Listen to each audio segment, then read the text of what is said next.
As a small biz pro, and so we grow, using procurement, program, and control. I'm a businessman, yes, I'm an entrepreneur. Oh yeah, I'm a businessman, yes, I'm an entrepreneur. Oh yeah, I'm a businessman, yes, I'm an entrepreneur. Good afternoon, everyone. This is the Business Zone with Crystal and Gilbert Buchanan, your small business paramedic. And today we are going to have a fantastic show. We've got a very special guest in our studios today. Small businesses, you're going to love this guy. He makes your business better.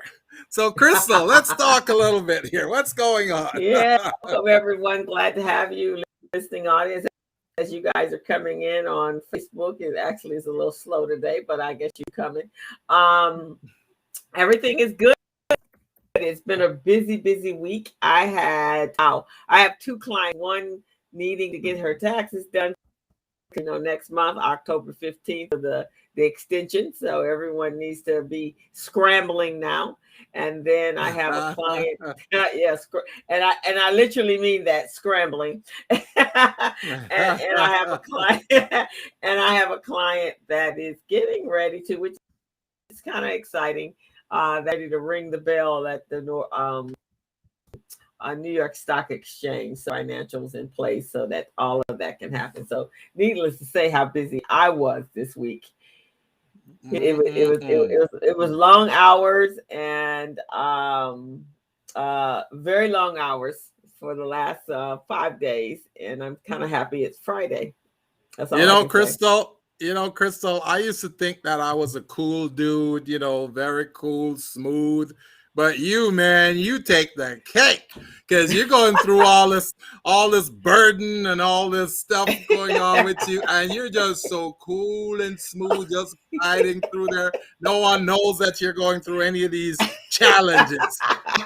I give it to you, man. I give it to you. I used to take it for myself and say, hey, I'm the coolest dude, man. But I got to hand it over to you, my sister. What do they say? Never let them see you sweat. Exactly, man. So I never let anyone see me sweat, but I am sweating. But both of the bodies were not. Both of the people that I was working with, they weren't the kind that drive you nuts. They were willing to work, and it really was just the process of clarification of what the transactions were and things like that. That's really what it was. And so, but I was thinking this morning, I think I have figured out what my book is going to be about. And there's two of them, but one of them is, when you're writing, and if you're not an accountant, then you have no idea what this really means, right? Yeah. So, or doing bookkeeping, you have no idea how important it is that when you're writing those checks and switching money from account to account, what that looks like when you actually get into an accounting system. Yeah. And nothing ties in, right? Yeah. Everything is it got all these loose dangling edges. All scattered all over the place. All over the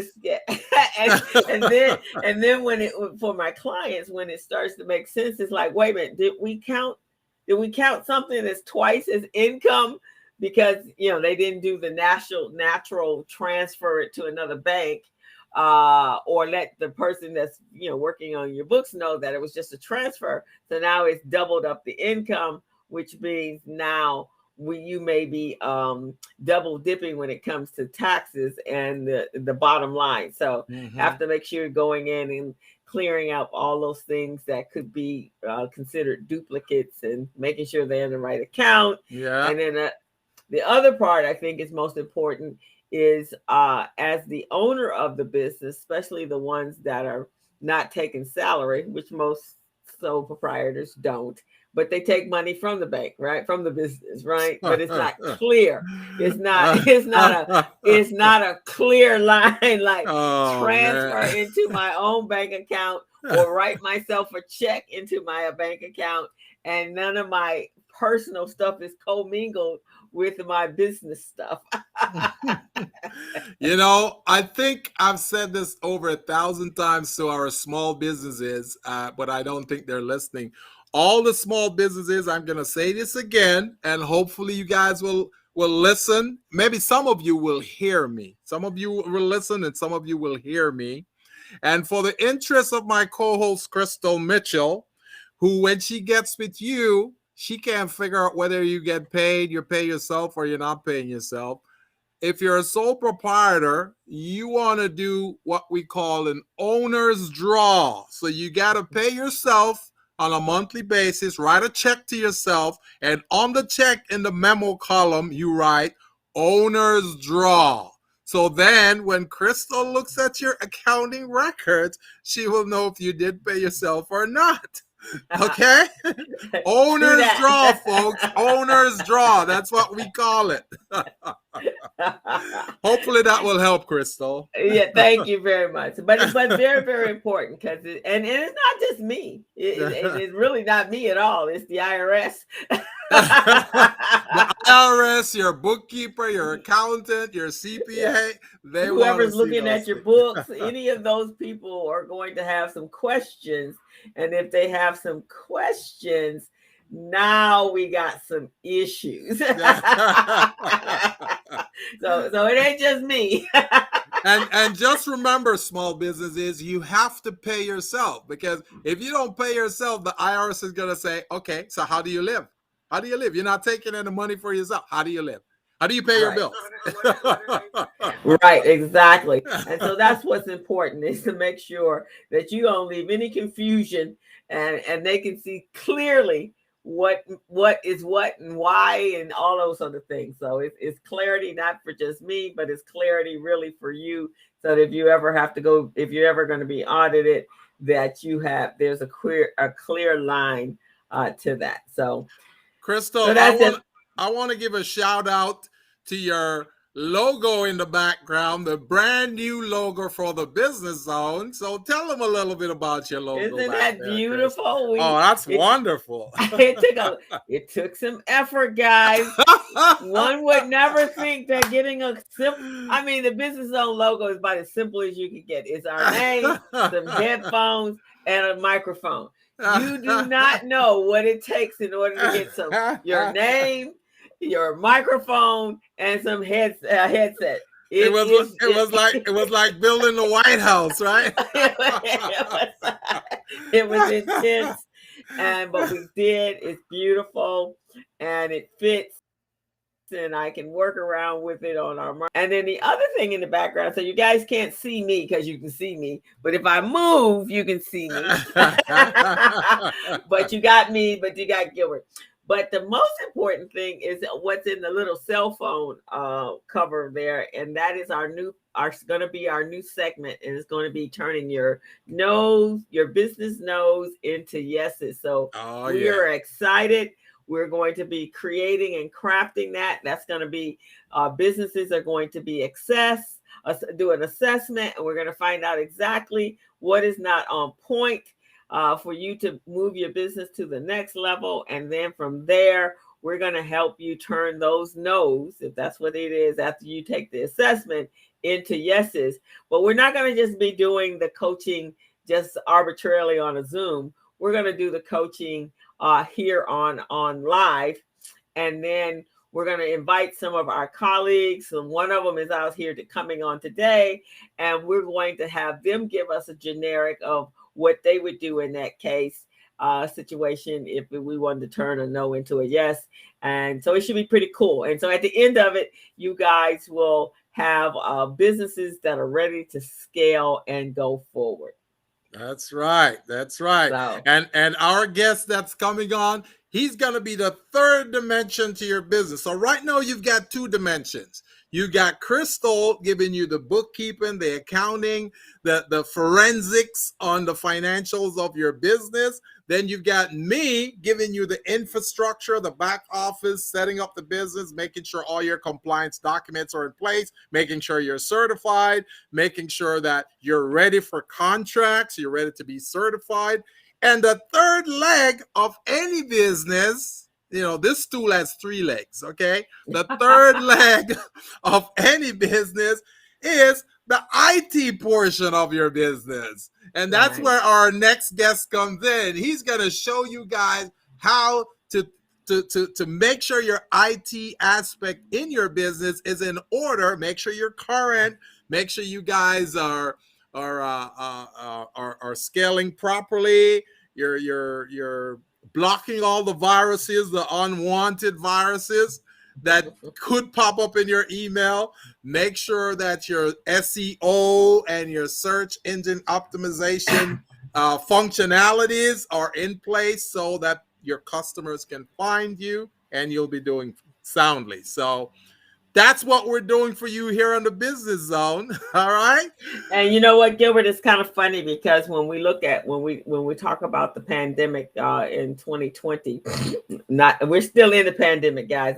Don't get it confused or twisted. We are knee deep in the pandemic. But here's the thing: when March of last year in 2020, the 3 most critical areas that became start blinking in bright colors and bright lights was you didn't have your infrastructure in place, so you couldn't get funding.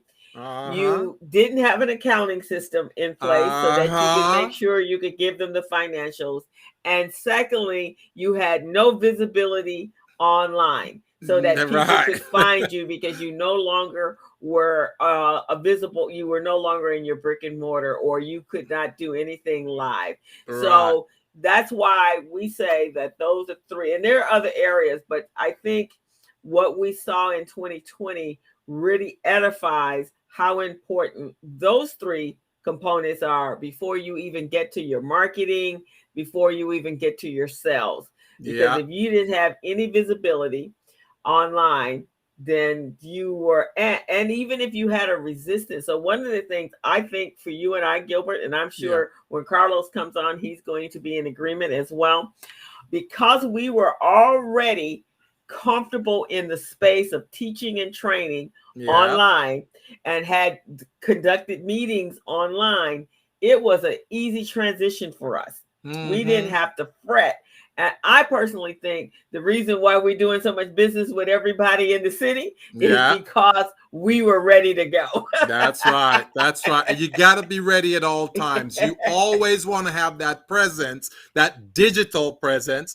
And our guest is going to show you guys how to do it. And it's not as difficult as you guys think it is. It's so simple. I'm sure he's going to tell you that. It is. So but I just think people are resilient to change. But the internet's not going away, and I'm sure Carlos is going to tell that. So that's been pretty cool. Yes. What else has been going on? What was going on with you? Well, as most of my viewers, as you know, Crystal, and most of my viewers know, I have been contracted with the Los Angeles Urban League, so I'm helping out with their entrepreneurship center to make sure that the small businesses, not only in the community but in the regions, are business ready, contract ready, and bank loan ready. So we're getting ready to roll out an outreach program. We've got videos. We've got a lot of different digital announcements and marketing materials that we're going to put out there to let businesses know that we're here to help you become business ready, bank loan ready, and also contract ready. And so you don't get hit or surprised or lambasted like you did, like you did when the pandemic hits you in 2020. You will be ready. You'll be positioned. You can pivot. So that's what we're here to do. Well, that's cool. That's good. And I know that takes up a lot of time. I have to give shout outs to. I'm a consultant for the Los Angeles Urban League. I'm a consultant for the New Women's Business Center, and I'm a consultant for Vermont Slauson. And I say that because all of our organizations bring something special to our community and to our small business community. And so being able to be available to help each one of these organizations meet the needs for our population is phenomenal. And I think if we all kind of work together collaboratively, we could really make some big changes and differences in our small business community. Oh yeah. I heard some interesting things yesterday on the community briefing. That's the show that I do on that is Thursdays. broadcast live on Thursdays at 11 a.m. We had Commissioner Michael Davis on, and he is the commissioner for the Los Angeles Public Works. And again, that topic about certified business owners or small businesses qualifying to be a certified business owner and then getting work. It was quite an interesting conversation. The 45 minutes that we had allocated him was not enough. So we got to bring him back on. But also, he was talking about Prop 209 and how now we're seeing the results of Prop 209. And just a refresher for everyone listening in, Prop 209 kind of eliminated the affirmative action, not making sure that people, depending on their age, their ethnicity, their gender, were given consideration for, and I'm paraphrasing, so you guys have to really go look at Prop 209, but we voted for it last year, and it did not pass. And so we're seeing some of the results of that. So it's very important to vote. And so with that, I'm going to make sure everyone go out on the 14th of September to vote. It's a very important election in the state of California. The recall of Governor Newsom. You may not like him, but I tell you, he is the devil that you know versus the devil you don't know. and we truly got some characters that are running for governor. So go out and vote on September 14th. It's very important. And here's something I said on the show on the show yesterday. Hello, Alfred. How are you? Hello, Alfred. How are you doing? Welcome to the Business Zone.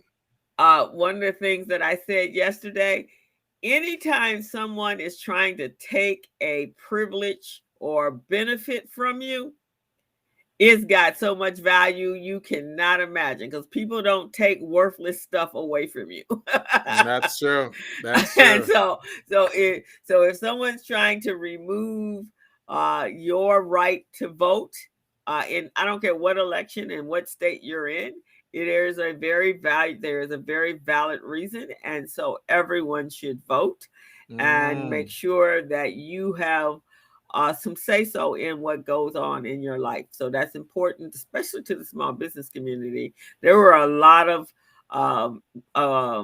propositions that affected the business community that we voted for in November of last year. So just off my soapbox, but and I'm sure, because our guest, he did some running for an office last year as well. So I'm sure he will even back that up.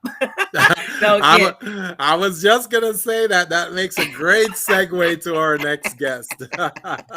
Right. So we're going to get this show on the road. We got a great show, and we want to give Carlos a lot of time. And we just really want to talk about how we make sure that we're more we're prepared and making sure that third leg of your structure of your business is in place. So with that, we are going to bring Mr. Carlos Garcia in and welcome him to the show.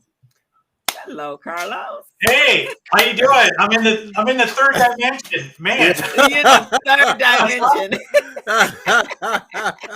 Welcome to the Business Zone, Mr. Carlos Garcia. Oh man, I'll tell you, I feel like a small fish among the greatness in this room, man. So thank you.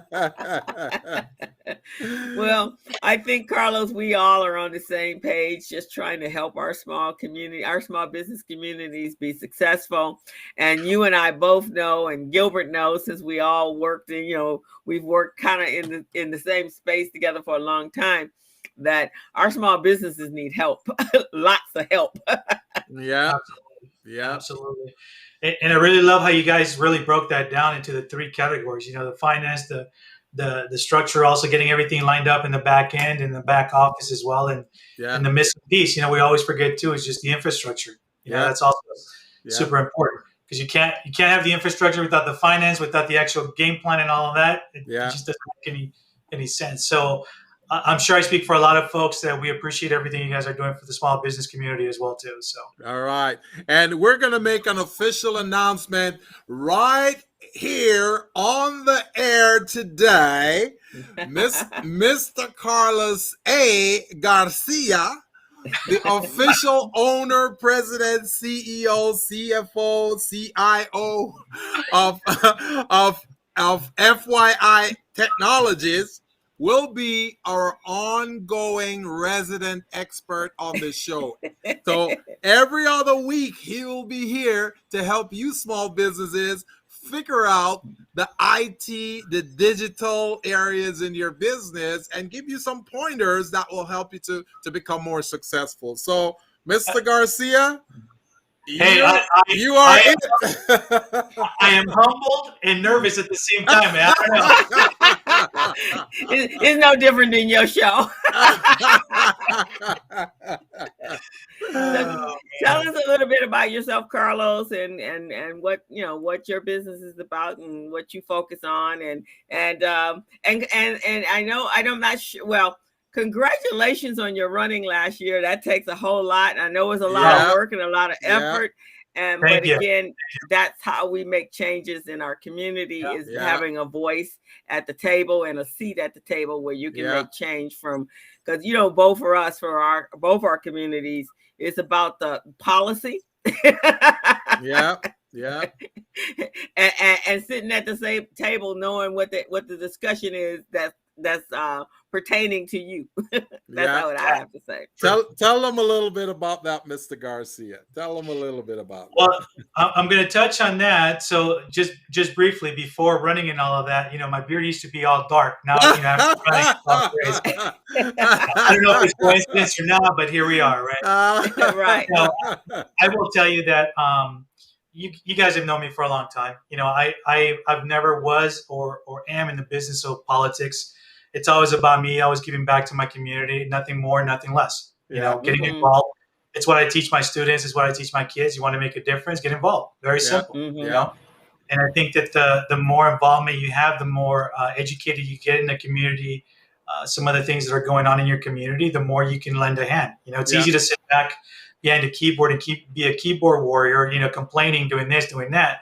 But how many of those people actually turn around and get out there and get involved, roll up their sleeves and say, you know what, here's a solution that I think we should try, and let's do it. It's as simple as that. But we've all seen it. It's easier to complain than to actually provide solutions and get things done. So, we're trading along here. It's been, over a little bit over 6 months doing council, the council community. I've always said I'm a servant leader, and that's what I set out to do, is what I continue to do and hope to continue to do it. I think my drive is to make sure that we have a fantastic community that gets involved. I mean, nothing can happen unless you have involvement from the community. So I think I'll leave it at that, man. With my political run. Well, we're gratefully and humbled and thankful that you feel that way, and that you took a step to you took a step and you took an action, and that's very important. I mean, we all have to serve in the capacity that we're comfortable in. But long as we're doing something to make change is very important. I always say, when I leave this planet, I want to make sure I've made an impact with the people that were my colleagues, and as well as my clients and my community. So we just do it in the way that best suits our personalities and our families. Yeah, the bottom line is too, Crystal, is it's not even about politics or anything. It's really about just us being human beings and just helping one another. If somebody needs help them. There's no reason why you shouldn't. You know what I mean? That's what it really comes down to. And if we all did that, we all took some time and just make a difference for one person a day, think about just that ripple effect. It would be awesome. Definitely. And I want to step out on a limb here and attest to something here. And just so most of you who are just tuning in, this is the Business Zone with Crystal and Gilbert. We're on every Friday from 3 to 4 or 4:30, depending on how interesting the conversation is. We'll take it there. So I've used Mr. Carlos Garcia's services from F.Y.I. Technologies on my website. I've had issues on my website. Somehow my website got misaligned. It just wasn't functional. The links were broken. And I brought in Mr. Garcia, man, and he just take that thing. It's like getting a golden ring, right? That's all. It's got all these little foggy old smudge on it. And he gets his solvent and he shines it up and make it work again. So that's what he did with my website. My website is functional. The merchant account section of it works. Every part of it, man. And I've been referring him to all of my clients because, one, not only does he do good work, quality work, and make sure you're happy, but guess what? He takes care of all of my clients as well. And I trust him. I trust him very much. And most of you know me. I don't trust too many people. Okay? There are two people in my presence right now that I trust, and that's Crystal and Mr. Garcia. So most of you guys know that. So he has done so much wonders for my website. So I just want you guys, small businesses, to know. And he's not going to, he's not going to take off your arms or your legs to get you paying for it forever. He's got nice payment plans. So, Mr. Garcia, if you want to speak to that, I would love that. Yeah, I wasn't expecting that, man. I don't know how much of a check I got to write you for that, but I appreciate your kind words, man. But all joking aside, I'll talk a little before I talk about that. I'm going to give you a little bit of background to where I started in all of this good stuff as well. So, I always joke around. I was born a nerd at 13 because that was my first introduction to computers. I started with the Apple computers and I thought, this is like awesome, right? And I volunteered during junior high to run the lab because nobody wanted to do it. And I figured, I get a period off of class. So great. Works out really cool. Yeah. But I will tell you, kind of going through that, it always stuck in my mind. And I always told my parents, when I grow up, I want to work with computers, and I'm blessed that here I am at the age I'm at and I'm still doing it. My background is, I was a director of IT for many years for large and small school districts. I've been a trainer in the school districts as well for parents, teachers, and all of that. I do have a bachelor's degree in information technology. I do have a master's degree also in educational technology from Pepperdine University. And I just recently also completed my teaching credential to the University of San Diego as well, too. All right. Oh, congratulations. Love it. Thank you. Thank you.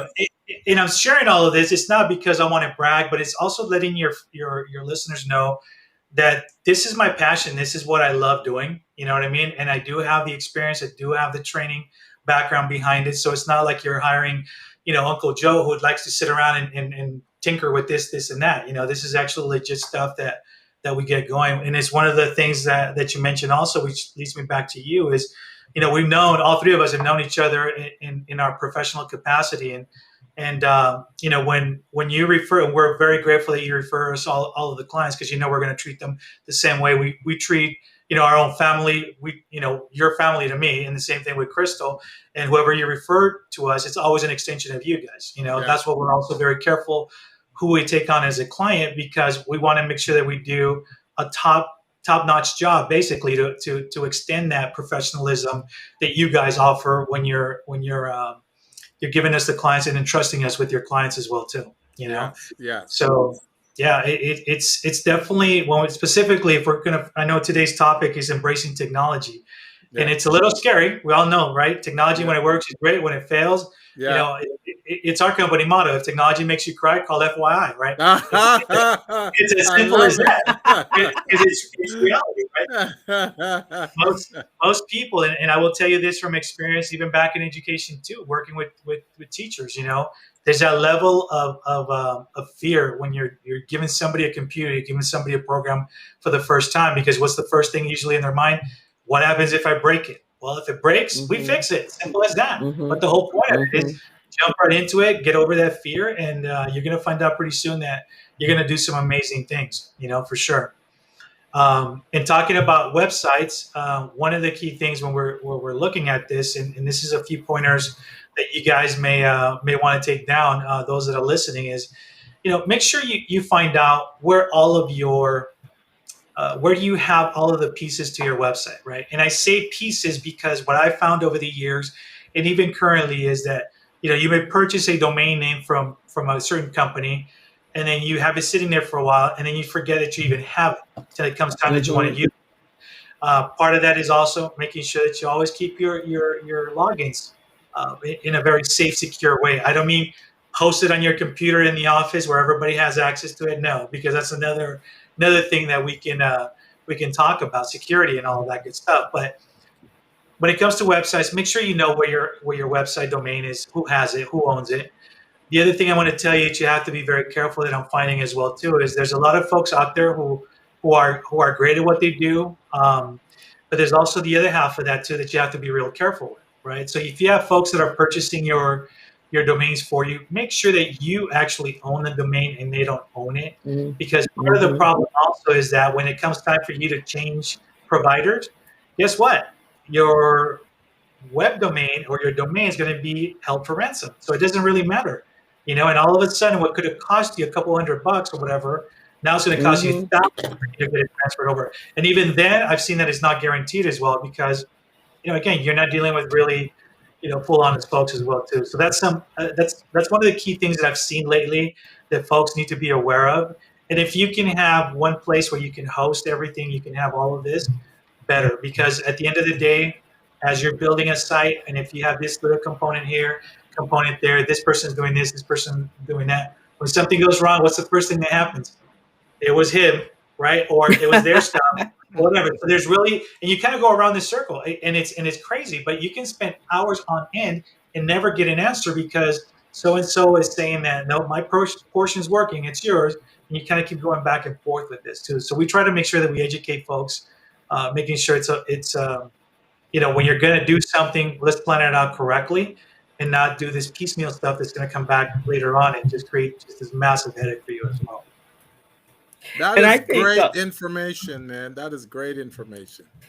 And I think, Carlos, also one of the things that I think became very noticeable was during right after March, when we all had to. We had no choice. We had to embrace technology, right? People trying to figure out how to use Zoom, and still are figuring out how to use Zoom, how to communicate, how to be able to have accessibility on your website so your customers could reach out to you. Even having a website, having the right website. So, can you talk to that on how important it was? If not necessarily how important, what were some of the takeaways that we could see from last year, from the pandemic, to where we need to be going in the future? I guess that's a better question. Yeah, and you hit something when you were talking about too that a lot of us were already doing a lot of this online video meetings and all of that stuff, and doing training, even remote training for that fact. I think what caught a lot of folks by surprise was that they didn't have a game plan, and I think that's something that I think Gilbert discusses with clients when you're starting to build some of that space as well too. Is that what is your plan? What happens if for example nobody was ready for the pandemic? So what was going to be your backup plan? And people were just caught completely off guard. It's like, oh my God, I can't go in the office now. What do I do? Right. So it was a matter of looking, okay, what is your home setup, right? What do you have there? How do we need to get it to where you're secured at home, depending on what your business is and all of that? One of the things I'm going to tell your clients right now out of the gate, or your viewers, is, I always post this question, whether you're at home or you're in the office. How many of you guys have ever even changed the password that came with the little sticker on your router? 98% of the folks have never even thought about it. You know what I mean? I've never even thought about it. So it's I get people to crack up with it too, but it's reality, right? So most of them will tell you, well, I think it's good enough from there. Yeah, well, you got to remember that sticker came from somewhere. Somebody has that password somewhere, right? And there's a lot of clients also that because they're not used to or really embracing technology when it comes to this, they have their passwords, if it's in an office, and I kid you not, on a Post-it right on their monitor when somebody walks in. I give you a guess what the standard password is for a lot of these folks. 1, 2, 3, 4. Believe it or not, they're still utilizing 1, 2, 3, 4. You know. Yeah. So, but I don't want to get sidetracked. But to jump back to what we were saying, with everything that's going on now, I think the trend is going to be as you kind of adjust to working from home, kind of saving on costs. A lot of the small businesses have had to close doors because obviously nobody can go. There's no traction in a brick and mortar environment.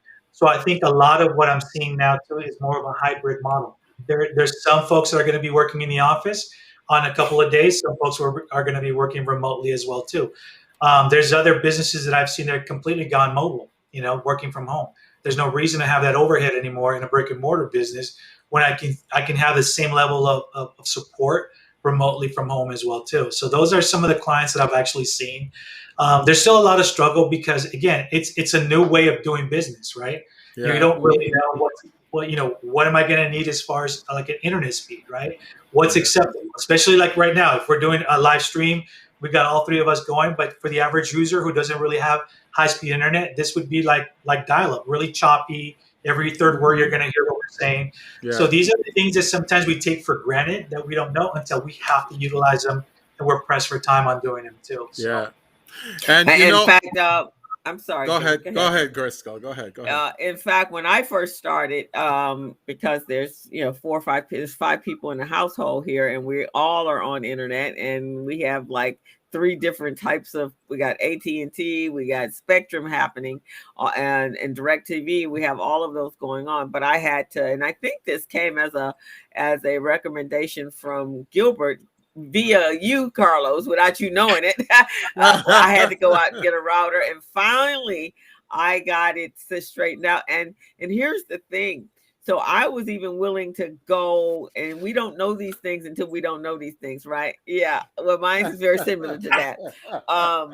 I have even when I was willing, like, okay, I don't care what it costs, just put another Wi-Fi in the household. And then they're like, well, no, you have Spectrum, so we can't have that conflict. You have AT&T, so we can't have 2 fiber optic, and we can't have 2 of them in the same household. So you are limited by your external controls that you have no power over. But you had no choice because this is the way you have to do business. So these little things were some of the things that I found out during the pandemic, and especially teaching. When we were in the summertime, I taught some kids. We had 25 kids online every day, and oh my God, the struggles with the internet was just painful. It was excruciating. Right. And that's the thing though too, because I ended up teaching, believe it or not, I actually teach part-time too, because I love working still with kids. So I actually work with seniors in a continuation high school. But the first what we did in the first class was actually doing video production. So picture video production at home with these kids using these school Chromebooks. And I'm like, good Lord, man, just cut my internet now and just be over with, right? And it's, I joke with it, but I also feel really bad for a lot of, not just the kids, but a lot of the families that are struggling still to this day with some of this, because they don't have somebody that they can ask. They don't really have the resources to get some of these connections up. And that really applies to a lot of the business owners, the small business owners that we have out there, right? Even the medium-sized business owners that, at the end of the day, it's who you know and the resources that you have available. And folks, I'm saying this now. I mean, you have 3 amazing resources in 3 different areas right here that you can take advantage of as well too. And there's no reason why you should walk this journey alone. Especially trying to second guess this, second guess that. I always tell folks, if it takes you longer than 5 minutes to figure something out, call me, please, because it'll take me 2. Save you a lot of headache and a lot of turmoil just because of that. And I think that's what we have, right? If I needed finance stuff as well, I can just call Crystal and just say, hey, I need help with the client and so forth. And the same thing with the back end and getting things organized. It helps when you have resources and skilled folks like you guys. It makes business just that much better, right? Knowing that you got our backs, you know what I mean? And I think that's important. And that's what people need to realize, that not everybody's created equal in our industry, right? You have great people. I'm not going to knock that, But you also have some amazing folks in this room as well too that you need to reach out and make them part of your resource group as well. So, I Carlos, as we go along here, can you tell us how they can get a hold of you? What's your phone number?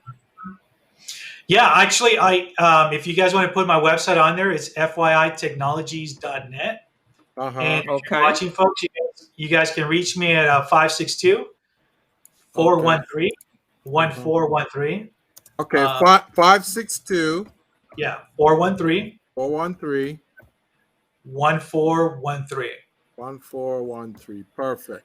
Yeah, on the website, I think you're gonna have to put it all together. If it's Okay. applicable, I'm not sure, but Yeah, I'm typing it up right now. Okay. Yeah. All right. And what I also want your viewers to know too, is that I do a free analysis, so it doesn't cost you anything to give me a holler, so we can kind of take a look at what you have. I'm never going to sell you things that you don't need, and I appreciate you testifying to that, Gilbert. It's always going to be based on your budget, but for me, what's more important is to educate you, and what are some of these needs, and we don't have to go from 0 to 1,000 in overnight. We can do this in baby steps, and a lot of my clients do that. This year we're going to focus on this, or in the next several months, based on my budget, I can do this and move forward and all of that. The whole point of it is just to make sure that you're protected, you're covered in all areas. So is it FYItechnologies.com or .net? .net. Okay. So, Carlos, what are because obviously we're going to be working remote for a while. Even I think I see some areas that I've been doing business with, and that some of my clients have been doing business as, like, for big conferences. To me, I work with the Los Angeles Business Expo, and another colleague of mine has a book expo every year. And so they were thinking, well, next year we can go back to being live, but I saw the increase in their participation.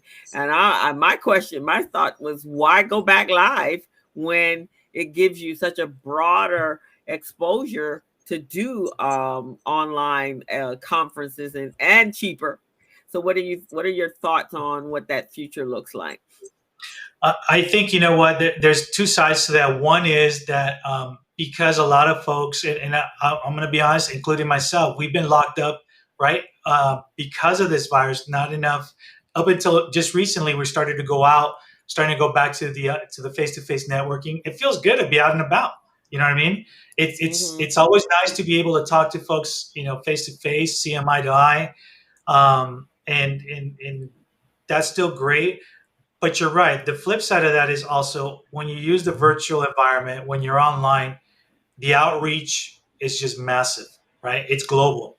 You can have folks in conferences. I think what we may start seeing is definitely also kind of a hybrid combination where those that want to attend, great. This is what you're going to have. Those that want to look at other options for still take advantage of the conference and all that, they can also do the online piece of it, right? Same conference, but maybe two different modules, so you can accommodate both of them too. Yeah. And the reality is, let's face it, there's still a lot of folks who are very scared to be out there, right? And I don't blame them. There's also the other factor to that is that there is a lot of folks too with health issues that prevents them from being out there and getting unfortunately exposed to some of the stuff that's out there. But I really think that if you plan things correctly, you can have the best of both worlds, the physical and the digital space as well, to be able to get the word out. Yeah. So a hybrid. I know yesterday my sister went to because you're right. We started to venture out, and of course now we have the Delta part of the virus happening. My sister went to some friends' service yesterday, and she had me laughing because when she was there, she's having conversations with the friends, and then she's saying all the family members have COVID, and they were there because the brother had passed, right? And so my sister said, that's just really bad. And she said, did you guys get vaccinated? No, and I'm not getting vaccinated. My sister said at that point, she went, Well, it's been very nice. I'm so sorry, and I am out of here. And she came home. She started undressing. She jumped in the shower. She was washing everything. And then she like, I'm not going back out. It's amazing, man. It's amazing. And some people, they take it, in a trivial kind of way. And some people take this seriously. I mean, people like myself, I've been cooped up in here for over a year now, going on to 2 years, man, because I don't want to interact with anyone out there, because there are some people who keep saying, they're not going to make me take the vaccine. I don't need to wear a mask, but they don't understand that they're putting us in jeopardy, because they could bring that to us. They don't know if they have it or not. They could bring it to us, and next thing you know, we take it to our family. We don't want that. Yeah. So, yeah, and I do quite well technology-wise. I love being remote. Oh, I love it. But that's me. I'm with you. Speaking of remote, so I had an issue with my computer, and I reach out to Carlos. I say, hey, Carlos, man, my computer is running slowly. I don't know what's going on. There's something. He said, hey, don't worry about it, man. And he got on my computer remotely, and he fixed it, man. I'm going, hey, I love this, because he didn't have to come visit my site. He didn't have to, come and open anything. He just did it remotely from where his office is. So I love that, man. But now I know better, because if I ever visit you on site, I'm going to wear a hazmat suit, right? Exactly. Oh man. I'm gonna my computer. I need to get the power cord. So you and Carlos continue your conversation, and I'll be right back. All right. So Carlos, man, tell us some of the things that you're planning on doing for some of these small businesses. Well, let me actually give you a little tidbit, man. Now that you brought up remote access, yes. A lot of folks don't know. I was one of the first pioneers to do remote access with Apple back in the day when they started doing remote access. Really? Yeah, and also with one of the major companies too that started with the remote access software. So I've got these nice little articles written by Apple and all that. So this goes way back, man. And so when people talk about remote access, it cracks me up, because this is a technology that's been around for a long time. Yeah. And like you said, it's also one of the things that as a company we like to really promote and help our clients. A lot of people are doing it, but it's for us is always just to make sure that build that level of trust. We're going to get in there and make sure that we fix things correctly. But it also, we pride ourselves in keeping your systems up in a minimal downtime, right? So what could take me 2.5 hours driving to your place or whatever, I can fix within 5-10 minutes, just saving time and just accessing it remotely as well too. Yes. So, I love it, man. I love the things you do for my company, my IT system. You're just there for me at all times, and I love that. And as a small business, we always need to be one arm's length away from our IT programmer or practitioner, so we can stay operational at all times. And many of our clients, when they talk to us, they want to know, what our IT team looks like. Do you have they call it a technology officer, right? Do you have a chief technology officer? That's what they want to know. So it's always good to be have someone accessible who can be that person for you. Yeah, and I'm glad you brought that up, man, because I think it's also part of our business model is also, everybody, if you're a small business owner or even a medium business owner for that matter, you're limited to your budget, right? Yeah. What I always tell folks is that when you talk to us, when we take over and get rid of your headaches with that, you're hiring basically your own personal chief technology officer at a fraction of what it would actually cost you to hire somebody full-time to do that. So when you look at it in that perspective and you look at it from those numbers, it makes more sense than having a piecemeal or paying somebody to do these little band-aids. That you're covered. There's a monthly maintenance program that we can put into play, making sure that all of these security holes are plugged in, things that you may not even be aware that are out there, or people have access to your systems as well too. So at the end of the day, like we do with you, is just to try to take that one less thing off your plate, so you don't have to worry about knowing that it's being taken care of.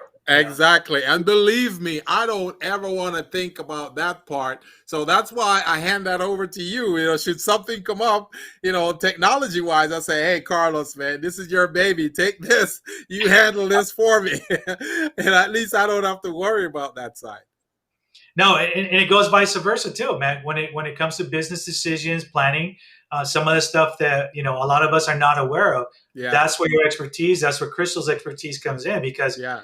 Like I said, we don't know everything, man, but we need to surround ourselves with the right folks Yeah. and have that right resource, that right team. Yeah. So you know that people have your back and they're just a phone call away when help come, when you need help. Bottom line.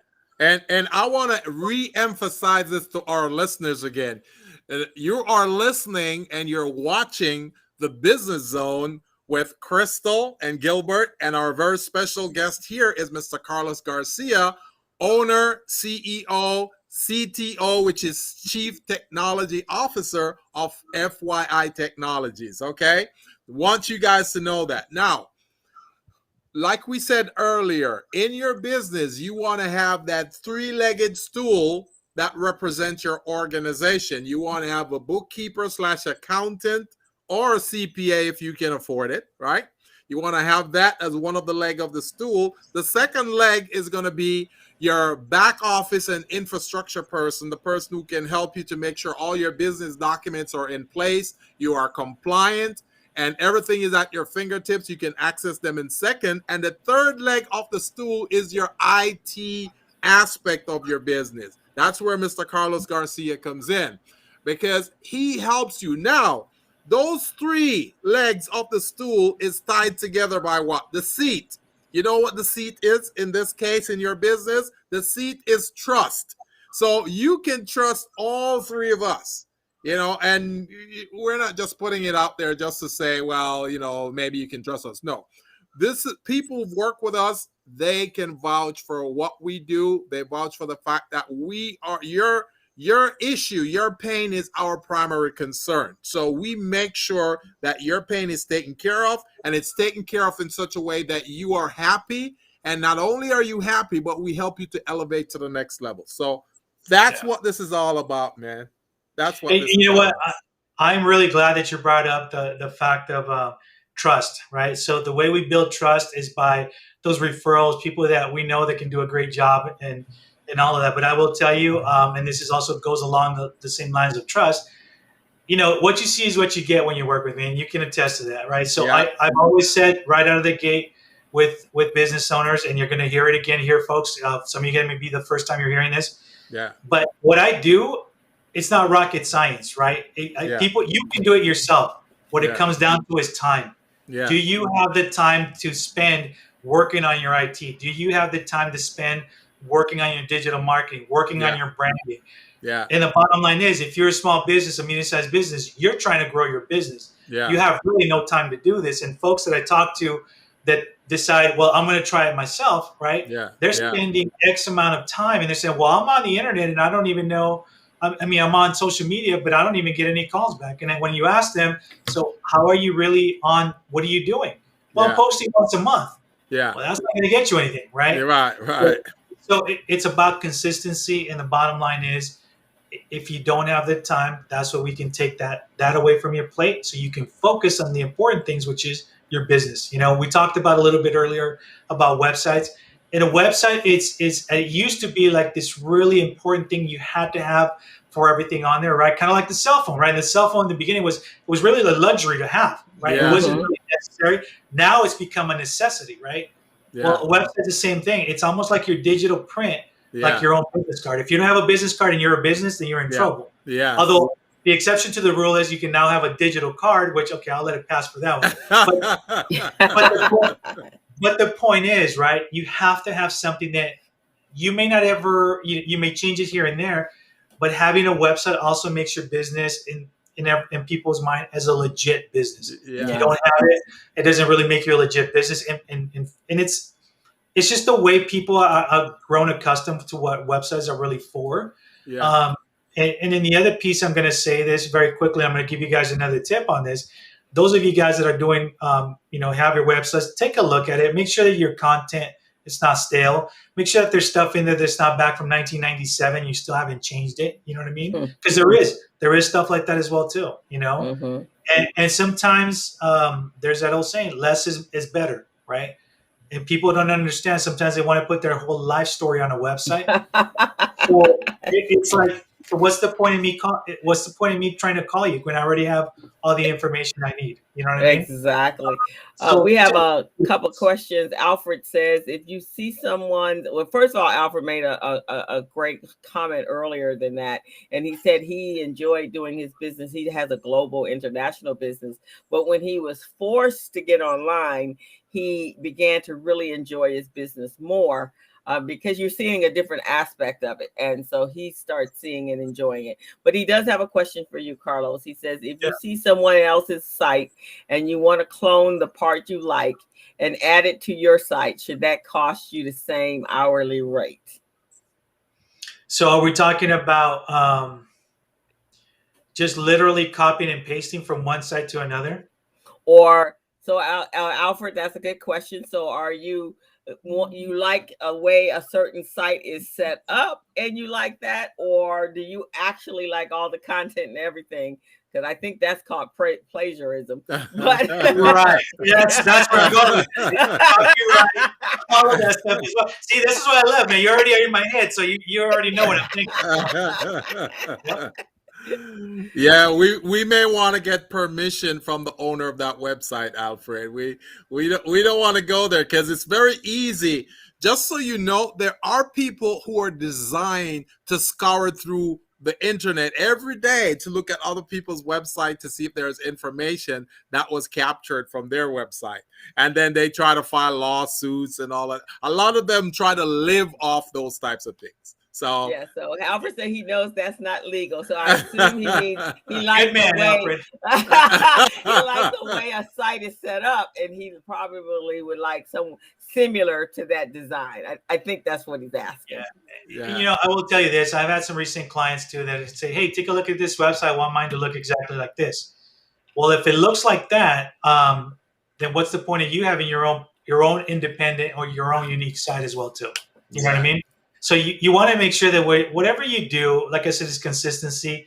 It's branding you, not copying someone else's idea. Yeah, and that's the beauty of also sitting down and kind of mapping out what's your vision. What do you want it to look like? But at the end of the day, don't copy somebody else's work because that's not going to be a reflection of who you are.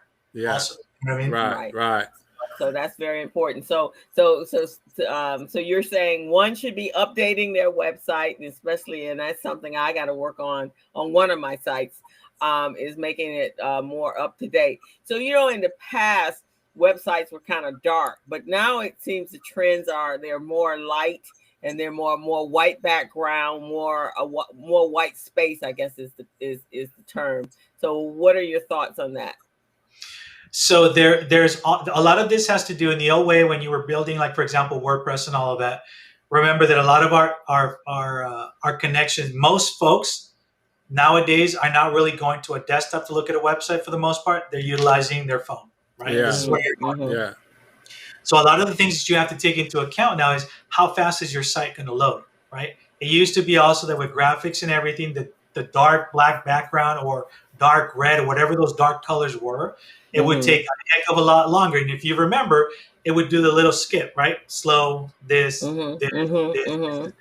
So with the white background, everything loads a lot quicker because there's less work to do in the background. You can focus more on your graphics. Well, now in today's world, you can make all of this happen. Doesn't matter what color background you have, but you also have to make it appealing to the user. A big mistake and a big misconception that a lot of folks have is, okay, this is the way I want my site to look. These are the colors I want and all of this. But at the end of the day, it's not about you. It's about your clients. Yes. How are they going to be appealing to them? Not because you like, you know, the black and silver Raider colors or whatever it is, right? It's about what's going to look appealing to your clients, right? Yeah. If it's a dark website, it also affects mood, right? We all know that colors affect mood too. Yeah. It depends what that message you want to come across. But at the end of the day, remember, a lot of us aren't really young pups anymore, right? A lot of us are getting up there in age.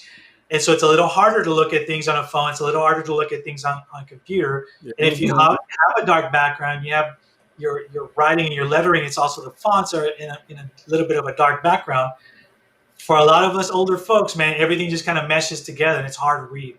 So those are some of the things that you have to also keep in mind. It's and if nothing else, just remember that it's not about you. It's about getting your clients comfortable to visit your website to move forward from there. I like that, especially if you are targeting individuals 50 plus and older. So make sure the font is large enough so they can see it. And that it's not all mushed together. I've been to some sites like, oh, I can't even read this. It's like so much text, and it's all merging together. Gregory says, so the question is, does someone want a 1-star website or a 5-star website, and the willingness to pay a little extra for that quality? Yeah, that's a great question, and I agree. I mean, there's that old saying, you get what you pay for, right? If you want to pay somebody $10 to do a website, you're going to get a $10 website. What that looks compared to a $1,000 or $2,000 website, it's a huge difference. Like I said, it doesn't. There's a budget for everything, and this also depends on how much content, how much pages, all of that stuff you have to take into account too. And we haven't even talked about the back end of it too, like the SEO and some of the other stuff, and also being tied into even the finance piece, taking payments online, doing the accounting piece directly through the site, doing the back end, doing all the documentation. If I need to put something on the website, it ties into Gilbert's, the back end office on that as well too. So there's a lot of little components that we don't really think about. It's just, you think, okay, well, I just want a website, get it done, and that's it. Well, there's more to it than just that, So Carlos, go ahead, Crystal. Does that have a lot to do with the cost? Because I think people sometimes are shocked when they go to someone that's going to design their website and they think that it's going to be a pretty simple process. And then when they give them the big dollar price, sales price, then they're like, whoa, wait. So it's all of that stuff that goes in behind it, right? That makes it more, like Greg says, you need the SSL, which is very important, and keeping your site from being hacked. Or e-commerce sites are much more costly than just a flat site that you just have your information on and a link to your PayPal, right? Right. Yeah. And actually, I'm glad you brought up a very good point. And that's something else that folks don't think about, or your provider doesn't tell you. But and this is another tip, you guys, if you have a website or your domain, if you don't have an SSL certificate, which is your socket security layer certificate, right? It's just basically, to break it down, it's that little lock on the left-hand side that you see on the URL on your web browser. That means your connection is secure when you do your banking. If you don't see that lock, get out because you're not in the right place. A lot of websites also don't have that. So if you're taking in client information, if you're taking in payments and all of that, you need to make sure that it's secure, because that opens up a whole different liability as well too. And yes, it does keep the sites from getting hacked, but you also have to do other things in place. Make sure that whoever's hosting your domain, make sure that you constantly have malware intrusion detection and all of that, so that your site does stay safe. That's a great point, Carlos, because one, my platform, Small Biz Pro, is an e-commerce site. So people go there and they make payment, they purchase packages. And one of the things that we had to do, we had to make sure that little padlock you're talking about in the upper left-hand corner in the browser section, when you put the name of your business, if you don't have that little padlock next to it, it means that the information, the data is not secured. So you shouldn't be collecting customers' information if you don't have that little padlock up there. That's the first thing. And based on my system, I have to go through what they call PCI compliance, which is a compliance based on the merchant account provider, which state that if you don't have that padlock and you're not compliant in this way, we don't want to vouch for you. We don't want to utilize your system. So that's very important. Another thing I want to put out there is, I personally, and I say this over and over, I don't trust too many people. Therefore, if I'm going to have someone doing my merchant account on my website, it has to be someone I know and trust. I'm not going to have someone call me up and say, hey, I can do a website for you. And then I'm going to trust them to do my e-commerce. Because remember, when you do e-commerce, you are putting your clients' data and information into a system. So you don't know the person who created that e-commerce for you, if they can be trusted or not. You don't know if they're going to take your client's information and do stuff with it. So that's why you want to trust someone like Mr. Carlos Garcia. And Gilbert, there was something. So even when we look at the digital pay portals that are out there, so your Cash Apps and your PayPals and your Zelles and your Venmos and all that sort of stuff. So, Zelle is obviously coming through. It's with Bank of America, and I think Wells Fargo has a Zelle. But I noticed that yesterday, I think it was a big article that there was a hacking that took place with Zelle. Ooh, that's with Zelle. good to hear. And then I think Venmo is the one that when I look on, and I use Cash App, but I think it's Venmo that when you open it up, you can see, it may be Venmo, you can see all of everybody in your contact list. Is that the one? You can see their exchanging of money. What? Like, what the heck? What the heck? No, is it Venmo? No. Yeah, it's almost they've made it so it kind of looks like a social media, like a Facebook of money. So it'll say, "Hey, Carlos just sent Gilbert $100 for for this job." Oh no! Yeah. It's the way you set it up, but it's in a lot of people. I don't think realize that goes on. So everybody has access to it. They know, hey, I'm paying Gilbert, $500, a month or whatever for this, or Crystal. And it's fine for some folks, but if you want privacy and you don't know that that's going on, you need to really look at your settings and how you have all that set up. Yeah, because when I saw that, when I first opened up, somebody's like, I like Venmo. I'm like, no, I can't send you money through Venmo. We can go with Cash App. We can go to PayPal. I feel very secure with PayPal. In fact, better yet, you can use, let me just send you an invoice for my QuickBooks platform, and you pay me that way because I know that's secure. But when I saw that on Venmo, I was like, no, I don't think I want the world to know how I'm spending my money and who I'm sending my money to. That ain't their business. Yeah, and actually, you know what? It's not just Venmo. There's quite a few platforms that kind of have that. That's the way they built into it. Like I said, some people like it, but if you're private, then that's probably not a good platform for you as well too. No quiero eso. There you go, man. That's good. I'm going to tell you though something too is that, and I want folks to realize that, to go back to just really quick to the SSL certificate. There's a lot of the web crawlers and Google and all that if you don't have an SSL certificate to your website, it doesn't rank you that well. So they're taking that into account as a legit site. So you guys, if you're listening, you guys need to be aware of that too. And the other thing I want to clarify is, and I appreciate all the trust that Gilbert has with us and all of that when it comes to some of this. But folks, remember, our company is not a company that takes in money. We connect whatever system you have with your website to make sure that that's secure within that piece. Usually the companies like Intuit, QuickBooks, some of these other companies, they have certain things that we can put on a website that creates that bridge for you to be able to take payments directly to them. So you have that layer of security through that other entity as well too, Yes. And I think Alfred just made a big point, and there's been conversations going on, Carlos. You can see the chat over there about you get what you pay for. So Greg said half the price, half the work, and this is, I have this when I'm consulting clients and they're like, well, my website's not working very well. Well, one, who built it? And two, how long ago it was built? Because the SSL really became a big focus in the last 2 or 3 years. So if your site is built prior to that, more likely, and whoever your hosting company is, because most of the time we go for what's the cheapest, right? Not necessarily what's the most secure.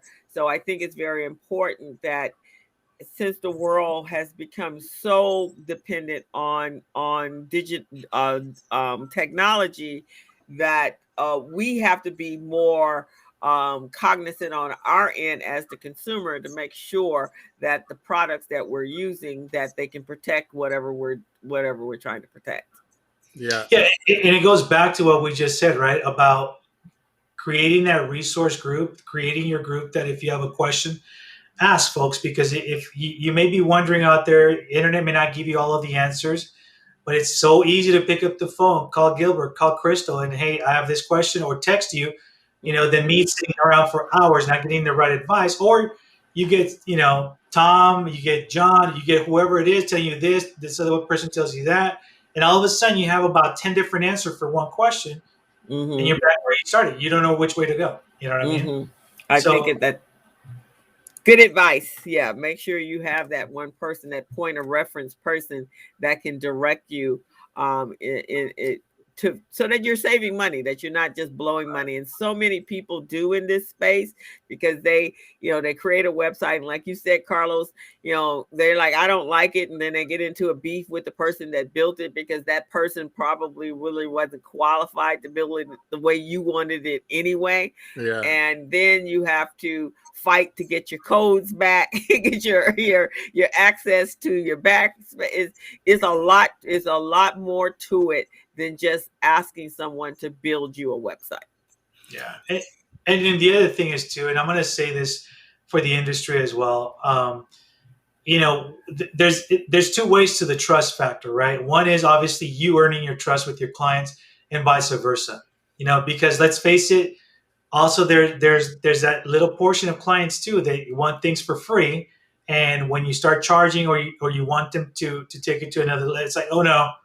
And then, I've had different opportunities where I've built websites, and all of a sudden they the moment you transfer it over to them, they don't want to pay, but now they own it. So they lock you out of your own work and all that. So it's like, if you're dealing with folks that are asking you up front for, half the cost or whatever it is on there, don't take it as an insult. It's just, people get burned too. Yeah. And it's as a business owner, I think a lot of folks can appreciate that. It's not everybody, but unfortunately, the few that do this, everybody has to pay the price, just like in anything else, right? It's just, you have to protect yourself too as a business. So just a little FYI on that too. I have a rule that I use when it comes to website and website developers. And this is my rule. Other folks may not use it, but this works for me. If a web developer or a programmer is not local, where I can see them, I can talk to them, I can jump in my car, go over there and discuss an issue with them, I'm not hiring them. Okay. If someone is in a country far away that I can't even reach, then there's no way I'm going to bring in that person to work on my website, for several reasons. One, if they're not doing what they're promising, I can't go over there and say, hey, what's going on? Fix the problem, right? That's one. Right. The second thing is, when it comes to my merchant account, they can put a little bypass in there somewhere. And when my clients log in to make a payment to me, then all of a sudden that payment is gone into their account. So I'm going, not at all. And unfortunately, that's the world that we live in today. Yes. So making sure that you have someone reputable, that is trustworthy, that there's testimonies, so you can actually reach out to some of their previous clients or their existing clients to find out, how well they're doing. You can see on their social media. You don't have somebody just beating down the door because they didn't do what they wanted to do. So it's important for you, the small business owner, to do your due diligence to make sure that the people that you are hiring is I just let me put that up. Greg says Gilbert, the enforcement department with the baseball bat. I would like to add the hazmat suit to that too, man. Gilbert coming to your office to get you. He don't want you to be in another That's country, right, so he man. has to get. I'm- Gilbert, you I'm- got to get a visa to get over there. I'm coming over there with the baseball bat, the hazmat suit, to make sure. Hey, Gregory gets a virtual high five, man, for that. Yeah. I agree with you. Yeah, so you want to make sure that, so if you guys don't take anything away from today's show, is make sure that you're hiring and you do your due diligence when you're hiring someone to create your website, because this is your, and the voodoo doll. He's on a roll, man. Yeah, Greg is hilarious. And so Greg is my co-host on my other show called the Community Briefing. We have a good time, and he comes over here, and he's a closet comedian. I love it. I love it when he's on the business zone, man. He certainly brings some life to the show, you know. Alfred said he's been there, done that, and that he loves to attend the IT conferences to test their knowledge, because that's very important. Yeah. I can't tell you how many clients that I've consulted with that's a chief problem, and understanding, guys, that your website is how, before people get to meet you, especially if they're going to meet you in person, before they even get that opportunity, they're usually going to your website to see just how legitimate you are. And if your website is very sketchy, you know, it has your name and a few little things, and contact me at this email and no other nothing, then I'm a little sketchy myself. That's the first thing I do. Is go to a website to make sure. And I know you know this, Carlos. It's absolutely amazing how many businesses don't have websites. Even simple templates like you can get off of Wix or Weebly. We're not even asking you to go. You can just create Wix has the whole AI intelligent thing. You just tell it what you want it to do, and it'll produce something. It may not be it may not be the best, but it's something. No, and it's true. I mean, it's just but it's also, again, it comes back to the lack of knowledge, right? People don't know. So and it's also that fear factor. I don't even want to get involved with it too. You know, it raises Gilbert's point on that, on trust, right?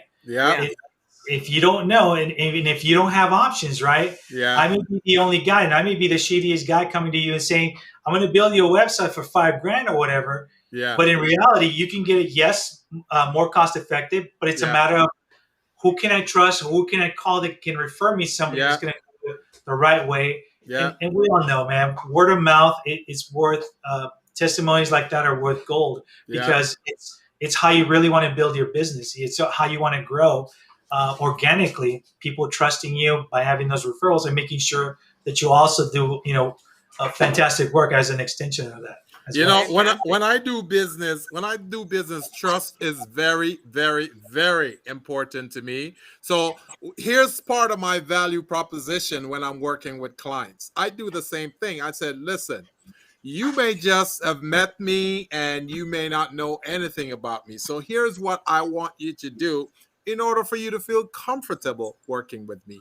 I want you to do some background check on me. I want you to go out there, check the website, check everything you can, call anyone you know who knows me, and collect some intelligence on me before we start. Because, I don't want to sit there with you and you're going, well, I don't know if I can trust you. No, go ahead and do that background check first, because I know there's nothing out there on me. So I'm very comfortable telling people that. You see what I mean?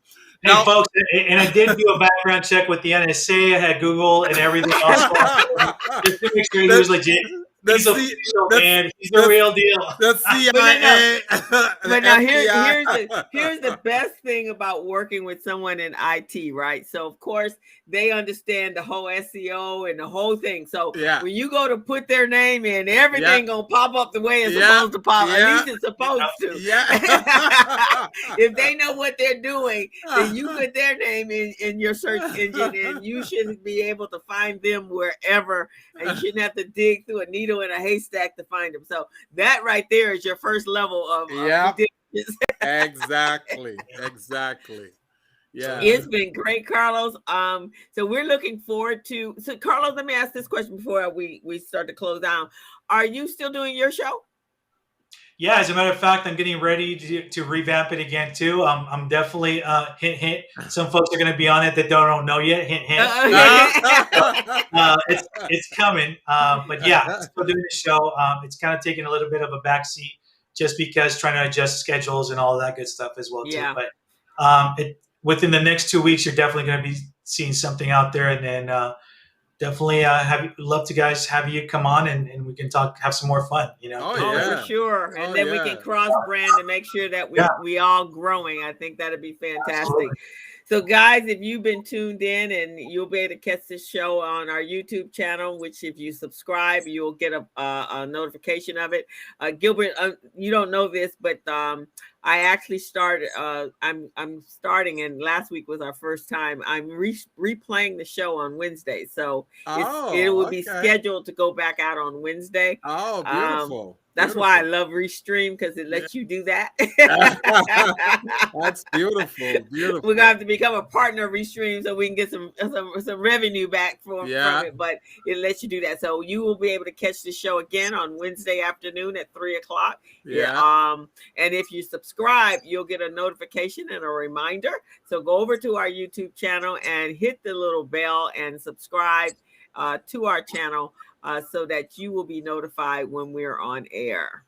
And folks, also, I want you to pay attention to our new logo behind Miss Crystal Mitchell. That's our new logo back there. Love it, love it, love it, guys. Love it. And something that Carlos asked earlier, he said he wanted a T-shirt. So I'm gonna share real quick what the merchandise line is going to look like while I'm gonna pull it up. So there is actually, we get ready to monetize stuff, Carlos. So we are going to create a merchandise line, and one of those will be a T-shirt, and as well as a backpack with the turning your nose into yeses. And so we're kind of excited about that. And so you will be able to get that, and you'll be able to buy that and get that off of our YouTube channel. Hey, I want to be a brand ambassador. I'm just telling you that. All righty, we want you to be a brand ambassador. All righty. I love that. I love it. And also, because a lot of our information we provide on this program, the Business Zone, is free. You know, it shouldn't hurt for you guys to purchase a T-shirt or a backpack, because the value you're getting from us is way, way, way, way more valuable than just purchasing a T-shirt or a backpack or whatever. I mean, just today alone, having Mr. Carlos Garcia on here, man, I thought I know some stuff about technology, but I learned a lot today, man. So thank you, Carlos. This is phenomenal. Love it. And Carlos is going to be here every other week, every other Friday. There's a backpack right there. That's going to be the new backpack, and it will be a shirt to match that. And Greg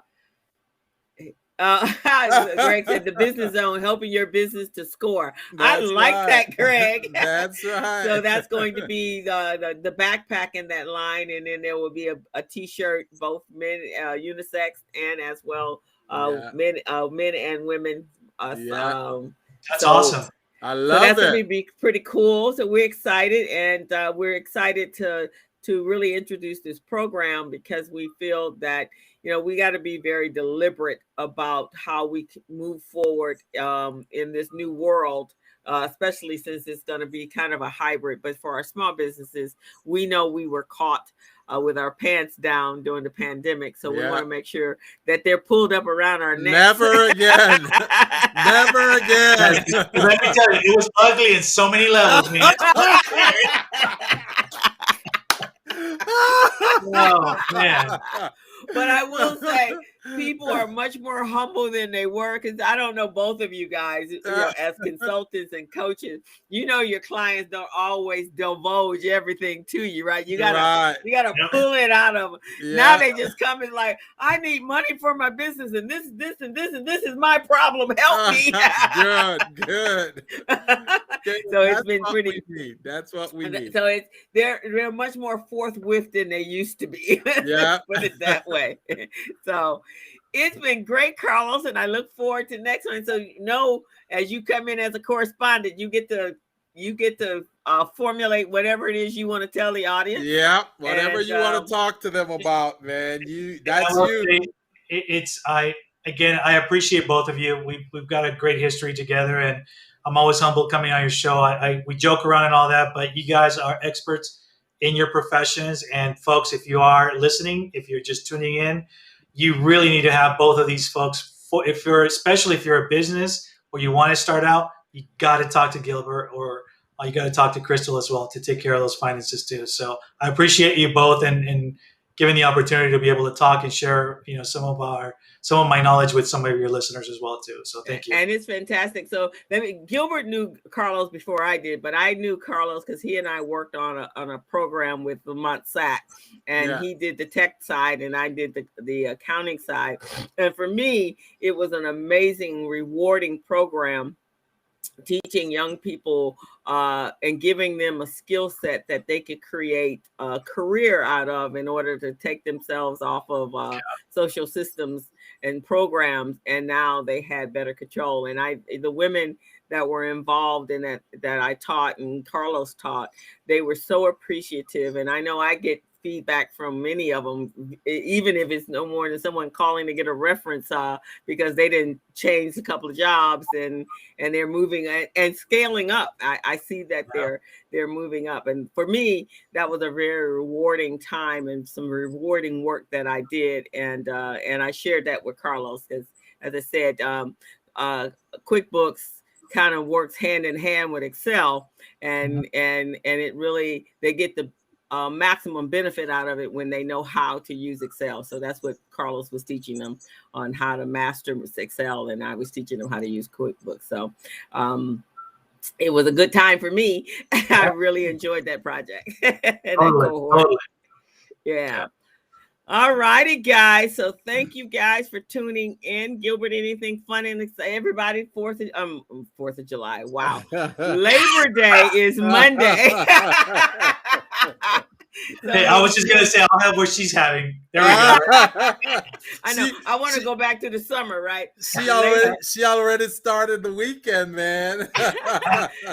Labor Day is Monday, so enjoy. Be safe, guys. Protect yourself. We are still in the middle of a pandemic, so continue to mask up, even though you're sharing with your family.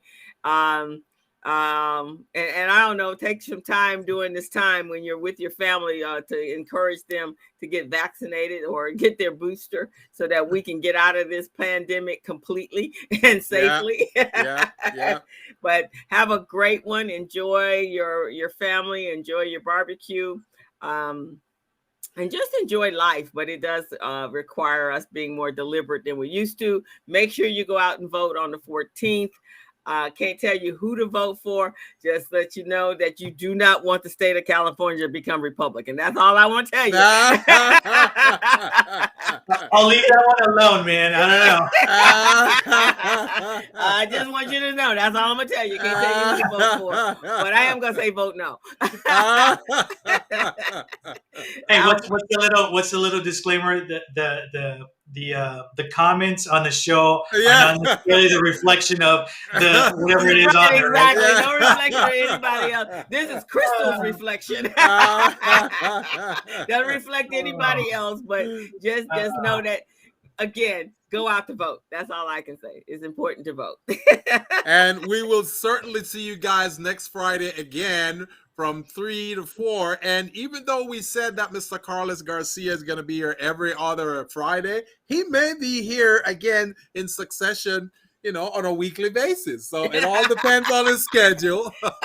All depends on his schedule, man. But we're here. The three-legged stool is here to help you guys, okay? I like that, the three-legged stool. Oh, and yeah. before we go off the air, Alfred had a comment early on, and his comment was, now that he's gotten out of his divorce, he now is being offered a lot of loans. I will say this to you, Alfred. Loans are great, but you got to pay somebody back. Right now, there's a lot of grants out there. So if you can get a grant over a loan, I say go get a grant, depending on the type of work you're doing, because you still do have to pay these people back. And so why laden your business with a lot of debt if you don't need it? Now, if you really truly need it, I know you're doing some big business and out of the country, and if it's going to help you really grow the revenue, and that's why you should get a loan, is if it's going to help you grow the revenue, or you need equipment that you need to invest in, then that's why you do it. Just getting a loan because somebody's offering it to you doesn't really, it could hurt you in the long run. So I wanted to make sure I addressed that. So yes, they're going to come after you, especially if you've gotten your credit score up and they feel you have some money. But that doesn't necessarily mean that you want a loan. In fact, I will be doing a class this month, a couple weeks from now at Vermont Slauson, and it's talking about being bank loan ready and what you need to do and what type of loans that are out there for you, and if you really need a loan. So know that, because sometimes you don't need a loan, you just need to increase your production and bring in more revenue streams. So just want to say that. Yeah, definitely. And don't forget that three-legged stool, guys. The accounting section of your business, the back office section, and the technology system of your business. That's what we're all here for. This is the Business Zone with Crystal and Gilbert, and our very, very special guest, Mr. Carlos Garcia. Leave your business in our charge. We'll take care of it for you.